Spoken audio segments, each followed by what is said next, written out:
작년 기준 체류 외국인 수가 265만 명을 넘어서고 이주 배경 학생의 수는 올해 20만 명을 넘어섰습니다. 이주 배경 학생은 학생 본인이나 부모가 외국 국적이거나 외국 국적을 가졌던 적이 있는 아이들을 말합니다.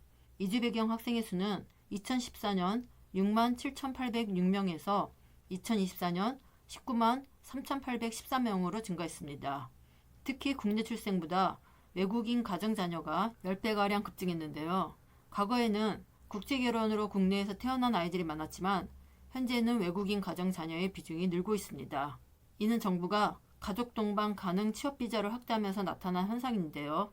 비수도권의 대부분 지역은 인구 소멸 위험 지역이어서 이주 노동자의 체류에 목숨을 겁니다.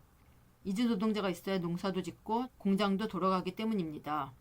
게다가 요즘은 이주 노동자의 씀씀이가 커져서 지역 경제에 크게 보탬이 되고 있습니다. 지역에서는 한 명이 아쉬운 상태이기 때문에 가능한 한 많은 수의 이주 노동자가 정조하기를 바라는 거죠. 즉 과거에는 가족 동반이 허용되지 않는 비전문 취업, 이주 노동자 중심이었던 정부의 정책이 가족 동반이 가능한 전문 기능과 재동포 인력을 확대하는 쪽으로 바뀌고 있어서 외국인 가정 자녀가 늘고 있습니다. 이들은 비전문 취업 이주 노동자와 달리 한국의 정절 가능성이 크고 대부분 가족을 한국에 데려오기 때문에 이들 자녀에 대한 교육이 점점 더 중요해지고 있습니다. 현재 재학생 100명 이상 학교 중 이주 배경 학생 비중이 30% 이상인 학교는 123곳에 달합니다. 경기도 안성시의 한 중학교는 모두 12개국에서 온 학생들이 다니고 있고 일부 학교는 이주 배경 학생의 비중이 90% 이상입니다. 세계 어느 나라나 이주민은 특정 지역에 모여 사는 경향이 있다 보니 지역별 특성은 시간이 갈수록 강화되고 있습니다. 경기도 안성시의 광덕초등학교는 이주 배경 학생 204명 중 90.6%인 185명이 러시아어권 출신입니다. 러시아어권 출신이 많다 보니 자기들끼리는 러시아어로 이야기를 주고받고 한국어를 쓸 기회가 없어지니까 자연스럽게 한국어를 배우는 속도도 늦습니다. 이주 배경 학생들은 초등학교나 중학교 다닐 때 부모를 따라 외국에서 왔기 때문에 언어 장벽을 극복하기가 매우 어렵습니다. 한국말을 못하면 모든 과목의 수업을 따라가지 못하고 결국 중학교에 진학하면 완전히 뒤처지게 됩니다. 광덕 초등학교의 이주 배경 학생도 초등학교를 졸업하면 6km 정도 떨어진 시내의 중학교에 진학하게 되는데 거기서는 이주 배경 학생이 20% 정도여서 이들이 소수가 됩니다. 더욱이 수업 수준도 높아지니까 수업을 전혀 따라가지 못하고 방황하게 되죠.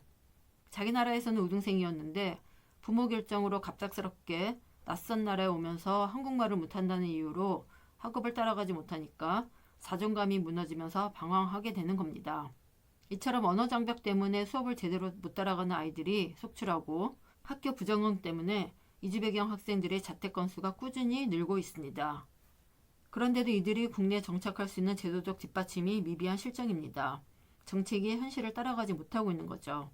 성평등 가족부는 전국 244곳에 가족센터를 설치해 이주 배경 가정을 지원하고 있지만 이들 센터는 결혼 이주 가정 지원을 명시한 다문화 가족 지원법을 근거로 운영되기 때문에 외국인 가정 자녀 지원에는 근본적으로 한계가 있습니다. 사회는 변했는데 정부는 국제결혼이 사회적 문제로 떠오르기 시작하던 시점에 머물러 있는 거죠. 광덕 초등학교의 경우 이주 배경 학생 밀집도가 90%를 넘지만 안성시가 다문화 교육 특구로 지정되지 않아서 관련 지원을 받지 못하고 있습니다. 왜냐하면 안성시 신규 아파트 단지 인근 학교는 이주 배경 학생이 많지 않기 때문입니다. 특구 지정이 지역별 세부 특성을 반영하기보다는 시군 단위로 이루어지다 보니 사각지대가 생기는 겁니다.